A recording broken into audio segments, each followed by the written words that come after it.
আসসালামু আলাইকুম। সামনেই প্রাইমারি প্রধান শিক্ষক এবং সহকারী শিক্ষক নিয়োগের বিশাল বড় একটি পরীক্ষা অনুষ্ঠিত হচ্ছে।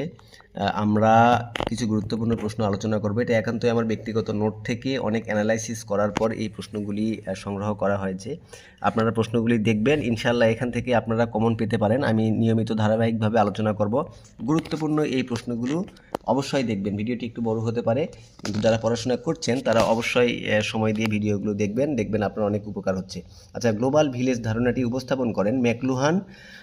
এখানে সলিউশনের পরে কিন্তু টু বসে কোনো কিছু সমাধান করার অর্থে। আমরা এখানে তারপরে দেখলাম শুদ্ধ বানান, রিপিটেশান।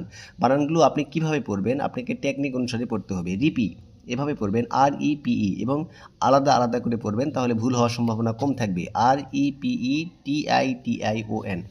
আচ্ছা, এর পরের প্রশ্ন আমরা দেখব, খুবই গুরুত্বপূর্ণ একটি প্রশ্ন 24 নম্বরে, যেখানে ইংলিশে প্রশ্ন আসে এখান থেকে। I love reading book. এখানে কিন্তু দুইটা বিষয় দেওয়া আছে। প্রথমে দেওয়া আছে আই লাভ রিডিং বুক, এখানে কিন্তু ভার্বের সঙ্গে আইএনজি যুগ আছে।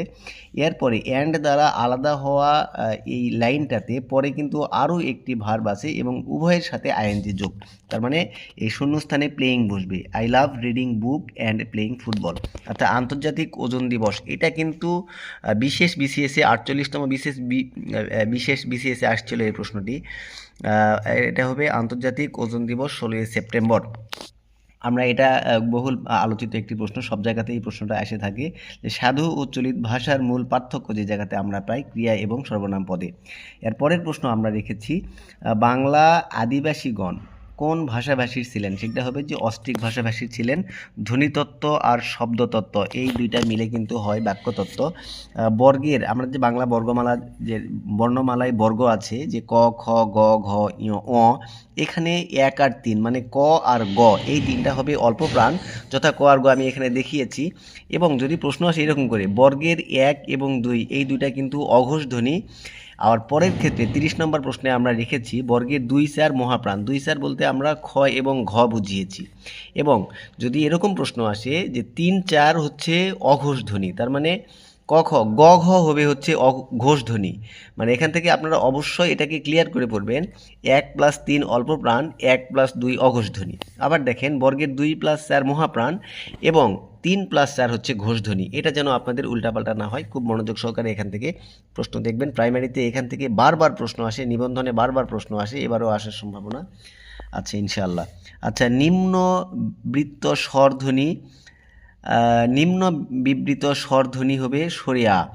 আচ্ছা, মৌলিক স্বরধ্বনির সংখ্যা আপনারা 7টা এখানে অবশ্যই জানবেন। এখান থেকে আরও 2টা প্রশ্ন পড়ে নেবেন যে মাত্রাহীন বর্ণ হচ্ছে 10টা, অর্ধমাত্রার বর্ণ কিন্তু 8টা। এটা খুব মনোযোগ সহকারে এখান থেকে দেখবেন। ব্যাকরণের অন্তর্গত শব্দের পারস্পরিক সম্পর্ক ব্যাকরণের কোন অংশে আলোচিত হয়, উত্তর হবে কারক অংশে। আর ওয়ার্ল্ড হেলথ অর্গানাইজেশন বাংলাদেশকে পোলিও মুক্ত ঘোষণা করে কত সালে, 2014 সালে।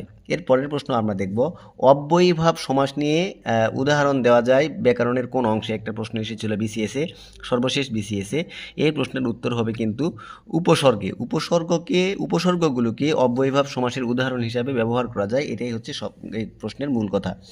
পরের গুরুত্বপূর্ণ প্রশ্ন সংবিধান থেকে, যতগুলো প্রশ্ন বলেছি তার থেকে সবার চাইতে গুরুত্বপূর্ণ প্রশ্ন হচ্ছে এই শেষের কয়েকটা। সংবিধান, বাংলাদেশ সংবিধান চিন্তা ও বিবেকের স্বাধীনতা দিয়ে থাকে 39 নম্বর অনুচ্ছেদের বলে। আর স্বাধীনভাবে চলাফেরা করার অধীনতা আছে 36 নম্বর অনুচ্ছেদে।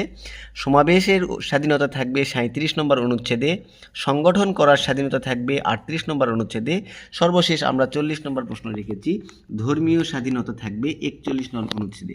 এই প্রশ্নগুলো ভালো করে পড়বেন। আমাদের নিয়মিত আয়োজনের প্রশ্নগুলো দেওয়া হবে আমার নোট থেকে। সবাইকেই অনেক ধন্যবাদ। আসসালামু আলাইকুম।